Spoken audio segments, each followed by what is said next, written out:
Was the legendary Queen of Sheba a mystical half-Jinn ruler, or a brilliant human monarch guided by divine wisdom? The truth might surprise you, and it's all in the Quran. Assalamu alaikum, beautiful souls. If you love powerful stories of faith, wisdom, and transformation, you're in the right place. Don't forget to like, subscribe, comment peace be upon her for Queen Balqis, share this video with someone who needs inspiration today, and send blessings upon the Prophet Muhammad by typing Allahumma salli ala Muhammad below. Let's uncover one of the most fascinating women in sacred history together. The story of Queen Balqis, the magnificent Queen of Sheba, is one of the most awe-inspiring, layered, and spiritually rich narratives in the entire Holy Quran. Unlike many ancient tales lost to myth or distortion, her account is preserved with divine precision in Surah An-Naml, chapter 27, offering not just historical insight but profound lessons on leadership, faith, intellect, and divine guidance. She wasn't merely a footnote in prophetic history. She was a central figure whose transformation from sun worship to pure monotheism, tawhid, stands as a powerful testament to the universality of Allah's message. What makes her story even more compelling is that it unfolds not through coercion or conquest, but through wisdom, signs, and sincere invitation, a model of da'wah, calling to truth, that remains deeply relevant today. In a world often obsessed with power, image, and control, Queen Balqis reminds us that true greatness lies in humility, discernment, and the courage to change when truth is revealed. Many popular legends, especially in pre-Islamic Arabian folklore, Ethiopian traditions, and later mystical tales, have painted Queen Balqis as a supernatural being, half human, half jinn, born of a mortal king and a jinn mother. These stories claim her extraordinary beauty, intelligence, and power came from her otherworldly lineage. Some even say she had goat-like feet hidden beneath her royal robes, a symbol of her jinn heritage. But here's the critical truth: the Quran never mentions any of this. Not once. Not a single verse suggests she was anything other than fully human. In fact, classical Islamic scholars, from Ibn Kathir to al-Qurtubi to modern-day authorities like Sheikh Ibn Baz and Sheikh Yusuf al-Qaradawi, unanimously reject the half-jinn narrative as baseless myth. The Quran presents her as a rational, sovereign ruler who governed a real kingdom, made real decisions, and underwent a real spiritual awakening. Islam honors her not for magic or mystique, but for her intellect, justice, and ultimate submission to Allah. Her humanity is precisely what makes her story so relatable and inspiring, because if she, a powerful queen surrounded by luxury and authority, could humble herself before divine truth, then so can anyone. Her kingdom, commonly identified with the ancient Sabaean civilization in modern-day Yemen, though some historians link it to parts of Ethiopia or Eritrea, was among the most advanced of its time. The Quran describes her people as prosperous, organized, and culturally sophisticated. They controlled vital trade routes for frankincense and myrrh, built impressive dams and irrigation systems, like the legendary Marib Dam, and lived in cities adorned with gardens and palaces.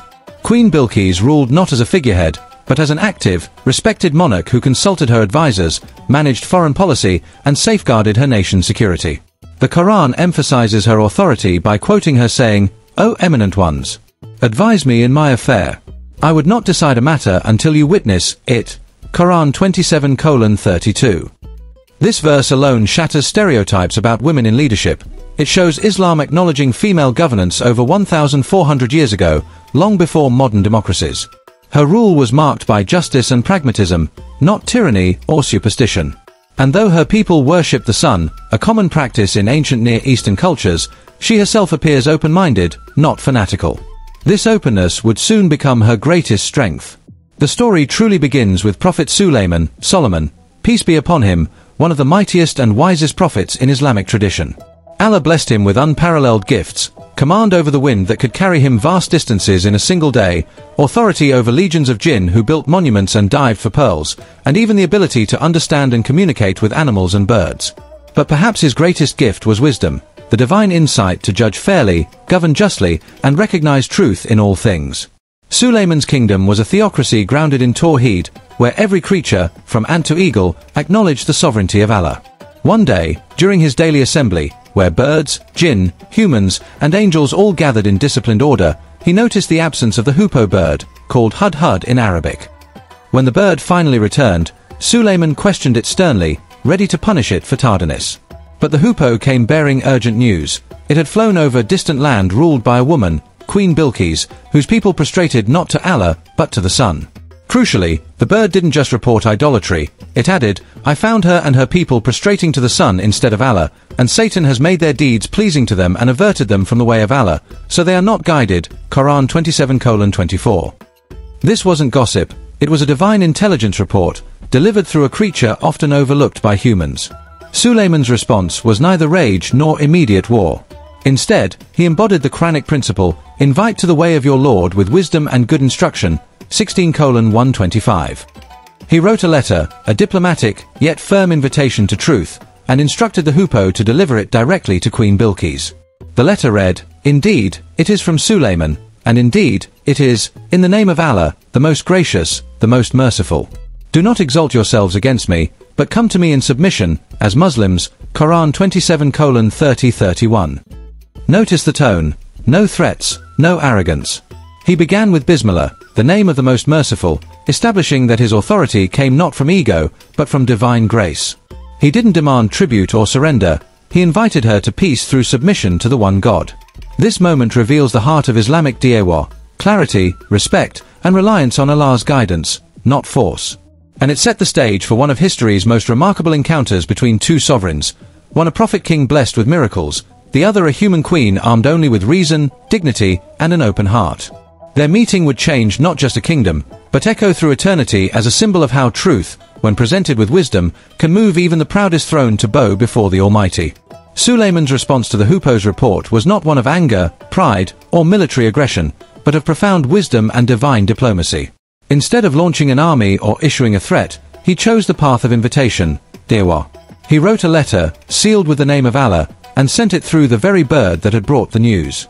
This letter, as preserved in the Quran, began with the most beautiful of all beginnings, "In the name of Allah, the most gracious, the most merciful, Bismillah ar-Rahmani ar-Rahim." These words alone dismantled the logic of empire. In an age where kings open decrees with boasts of power, "I am the mighty conqueror, none dare oppose me," Sulayman opened with mercy. His authority did not stem from fear, but from submission to the one who owns all kingdoms. The rest of the message was equally striking, "Do not exalt yourselves against me, but come to me in submission, as Muslims." Quran 27:31. There was no demand for tribute, no ultimatum of war, only a call to humility and unity under divine guidance. This moment encapsulates the Islamic principle that truth should be presented with clarity, kindness, and respect, never coercion. Even when addressing a powerful queen whose people worshipped false gods, Sulayman led with grace, trusting that Allah would open her heart if she was sincere. When Queen Bilqis received this letter, delivered by a humble bird, not a royal envoy, she did not react with outrage or dismiss it as absurd.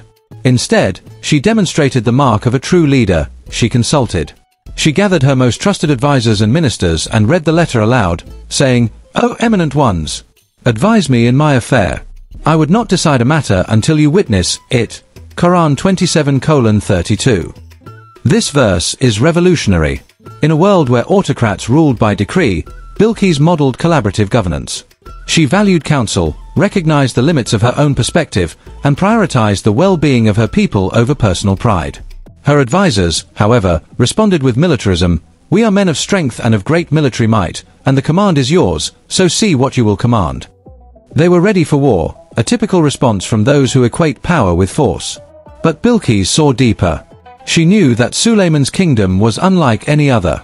Rumors spoke of his control over jinn, winds, and armies that moved like the clouds. To challenge him militarily would be suicide. So she chose a different strategy, diplomacy through gifts. She said, "Indeed, kings, when they enter a city, ruin it and humiliate its noblest.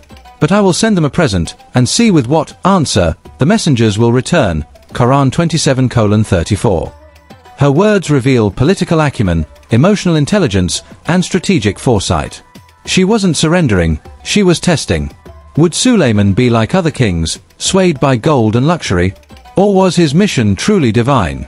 She prepared a lavish gift, gold, jewels, rare perfumes, perhaps even servants or fine textiles, symbols of her kingdom's wealth and sophistication. This was a common diplomatic practice in the ancient world, gifts to appease, impress, or probe the intentions of a foreign ruler. But when Sulayman received the offering, his response was immediate and definitive.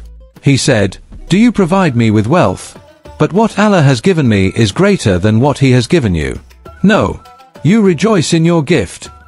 Quran 27:36. He didn't insult her.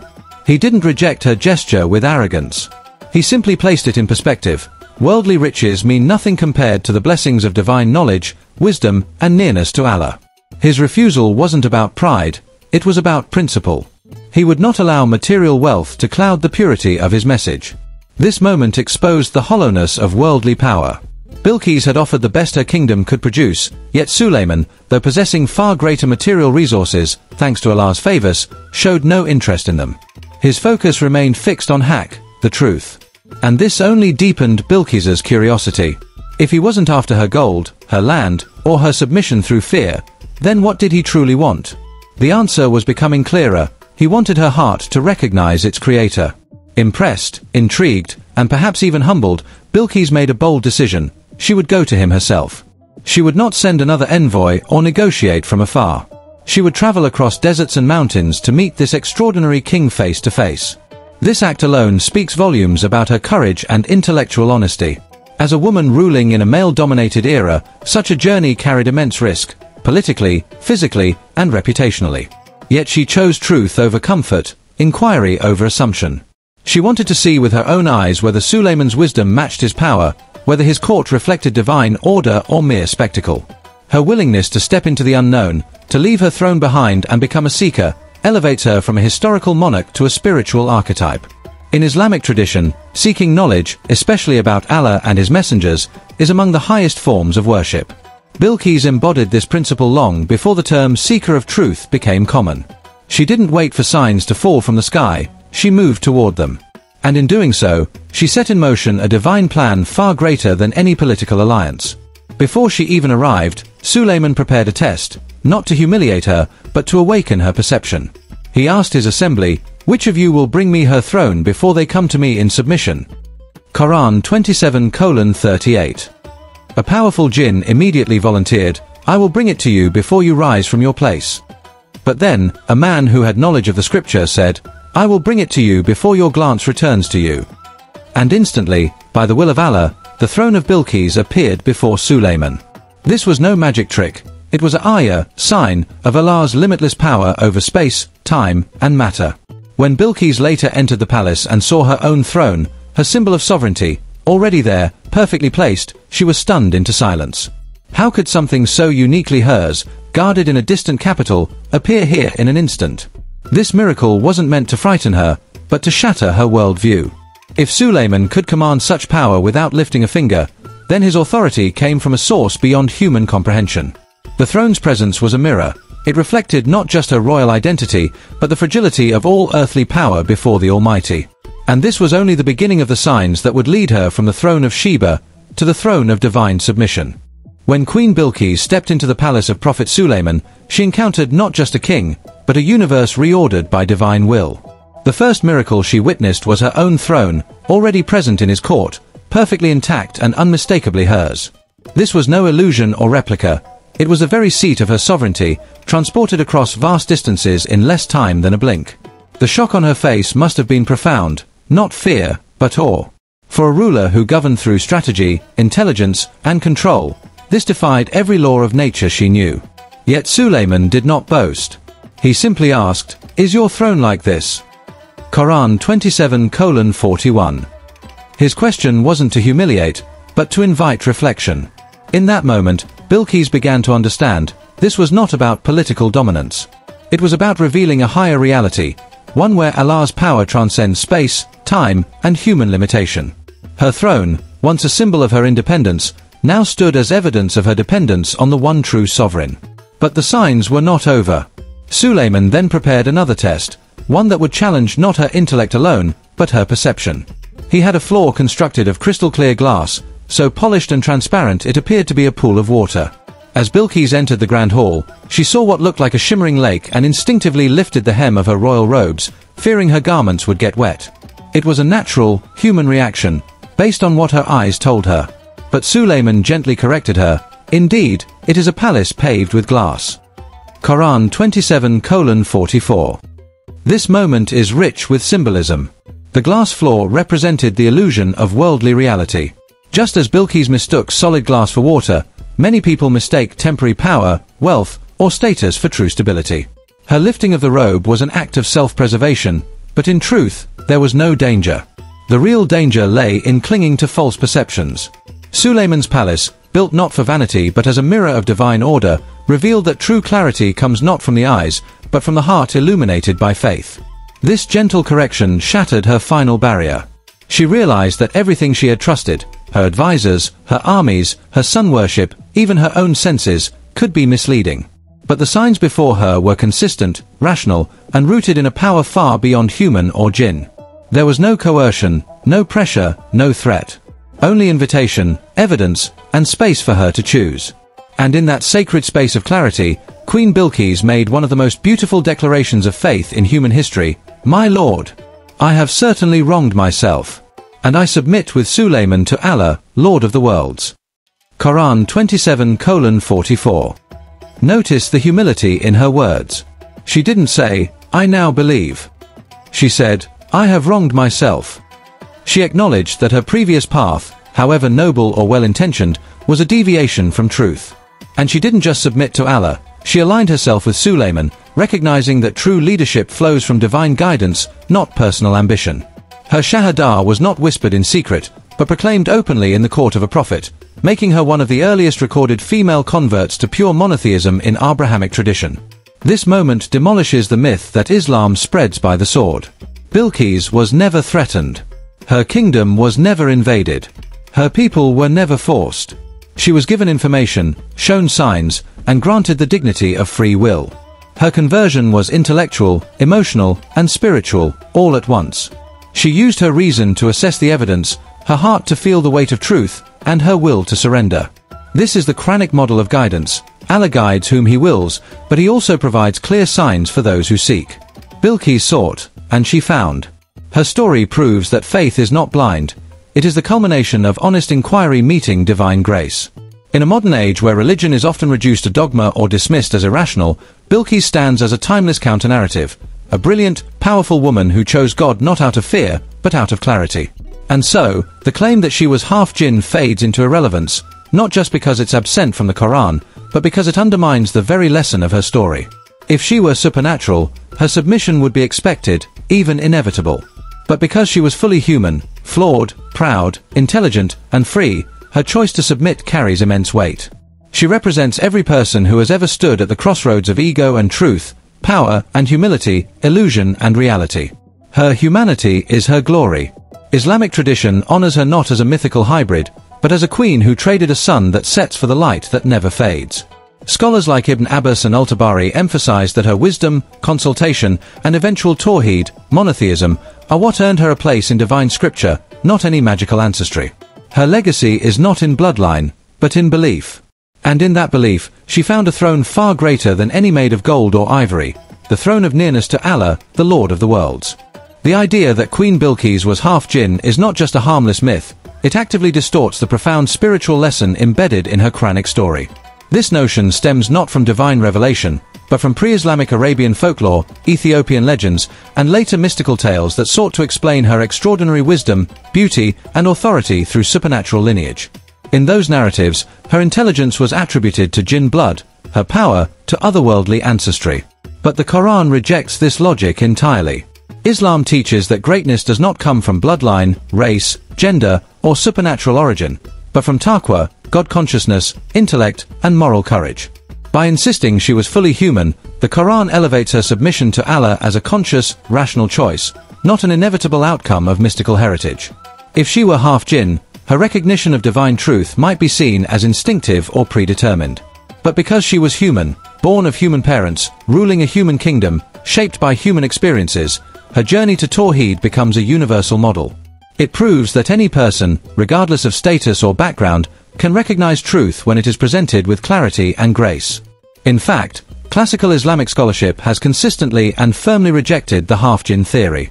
Renowned exegetes like Ibn Kathir, in his tafsir of Surah An-Naml, states plainly that Bilqis was a human queen from the people of Saba, with no mention of jinn ancestry.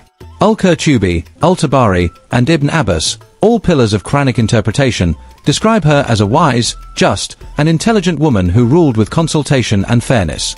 Even in hadith literature, there is not a single authentic narration suggesting she was anything other than human. The Half-Jinn story appears only in Israeliyat, narratives borrowed from Jewish and Christian folklore that early Muslim scholars often cited with caution, clearly labeling them as unverified. The Quran itself never hints at her being non-human. On the contrary, it portrays her using the same faculties of reason, emotion, and free will that every human possesses. To claim otherwise is to undermine the Quran's deliberate emphasis on her humanity as the very foundation of her spiritual triumph. What makes Bilqis even more remarkable is how the Quran highlights her consultative leadership, a quality rarely celebrated in ancient texts, especially for women. When faced with Sulayman's letter, she didn't act unilaterally. She gathered her advisors and said, "O eminent ones, advise me in my affair. I would not decide a matter until you witness it." Quran 27:32. This verse is revolutionary. Over 1,400 years before modern democracies championed collective decision-making, the Quran presented a female monarch modeling participatory governance. She valued counsel, acknowledged the limits of her own perspective, and prioritized the welfare of her people over ego. In contrast, her male advisors immediately resorted to militarism. "We are men of strength and great might," revealing a mindset rooted in force rather than wisdom. Bilqis, however, chose diplomacy, strategy, and observation. Her leadership wasn't about domination, it was about discernment. And in the end, it was her intellect, not her army, that led her to truth. Her courage extended beyond politics into the realm of spiritual vulnerability. After witnessing the throne and the glass floor, she didn't retreat into pride or denial. Instead, she stood before a foreign king, possibly the most powerful ruler of her time, and publicly admitted, "I have wronged myself." This confession is one of the most humbling moments in sacred scripture. She, a queen who commanded armies and ruled a prosperous nation, acknowledged her spiritual error with complete sincerity. There was no defensiveness, no excuse-making, no attempt to save face. She recognized that worshipping the sun, however culturally normalized, was a deviation from the worship of the one who created the sun itself. Her humility wasn't weakness, it was the highest form of strength. In a world that equates leadership with infallibility, Bilqis teaches us that true greatness lies in the willingness to say, "I was wrong, and now I choose truth." And perhaps most powerfully, her story dismantles the false narrative that Islam oppresses women. Here is a woman in the Quran who is not passive, silent, or secondary. She is a sovereign ruler, a strategic thinker, a diplomatic envoy, and ultimately, a conscious believer who declares her faith in her own voice. Allah chose to immortalize her story not as a victim, but as a victor over illusion. She wasn't saved by a man, she was guided by signs and chose submission through her own intellect and heart. Prophet Sulayman didn't conquer her, he invited her. He didn't command her, he showed her. And she responded not out of obligation, but out of conviction. This is the Islamic ideal, faith as a free, informed, and dignified choice. Bilqis stands as a timeless testament that in the eyes of Allah, a woman's mind, voice, and soul carry equal weight to any man's. Her legacy is not in myth, but in truth, and that truth continues to inspire millions to seek knowledge, embrace humility, and submit to the light that never sets. Queen Bilqis's legacy transcends time, geography, and culture, not because she ruled a wealthy kingdom or possessed legendary beauty, but because she embodied a rare fusion of intellect, integrity, and spiritual courage. In an era when most rulers clung to power through force, fear, or divine pretense, she chose a different path, one of inquiry, humility, and conscious surrender. Her story, preserved in the eternal words of the Quran, is not merely a historical anecdote. It is a living mirror for every soul standing at the crossroads of ego and truth. Today, she remains a powerful symbol of female leadership rooted in wisdom, not domination, a queen who consulted before commanding, observed before reacting, and submitted only after her mind and heart were fully convinced. In a world where leadership is often equated with loudness, aggression, or self-promotion, Bilqis reminds us that true authority flows from clarity, compassion, and the courage to change course when truth appears. Her transformation, from sun worshipper to monotheist, was not a sudden leap of blind faith, but the culmination of a rational, step-by-step journey. She saw signs, the miraculous arrival of her throne, the illusion of the glass floor, the rejection of worldly wealth, the dignity of Sulayman's invitation. Each sign appealed not to her emotions alone, but to her reason. This is profoundly significant. Islam does not demand blind belief, it invites reflective submission. The Quran repeatedly urges humanity to reflect, ponder, and use intellect, and Bilqis did exactly that. She didn't abandon her people's traditions out of rebellion or whim. She left them because evidence and conscience led her to a higher reality.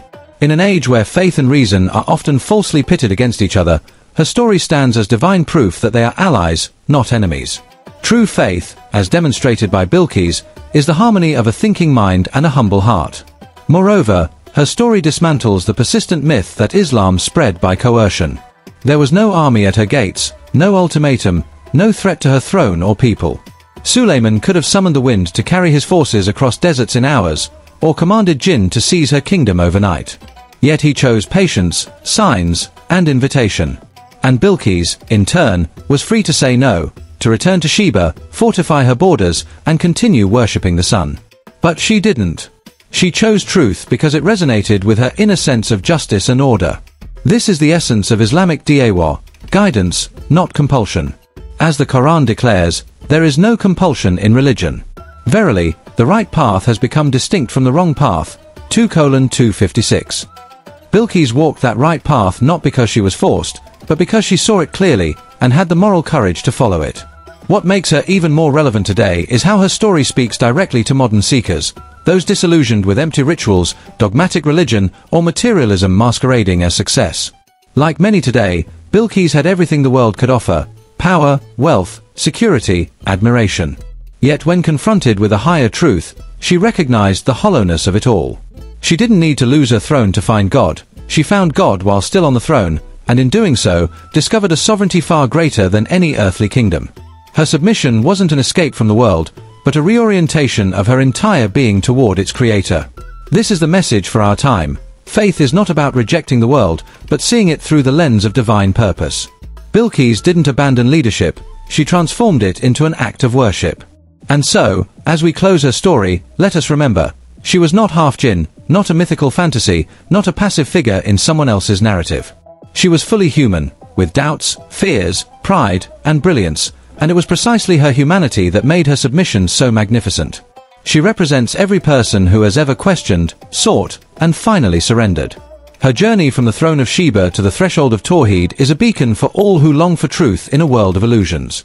May we all have the wisdom to consult before deciding, the courage to admit when we're wrong, and the humility to lift our hearts, not just our robes, when we step onto the glass floor of divine reality. And may her story continue to inspire generations to choose light over illusion, reason over tradition, and Allah over everything. Ameen.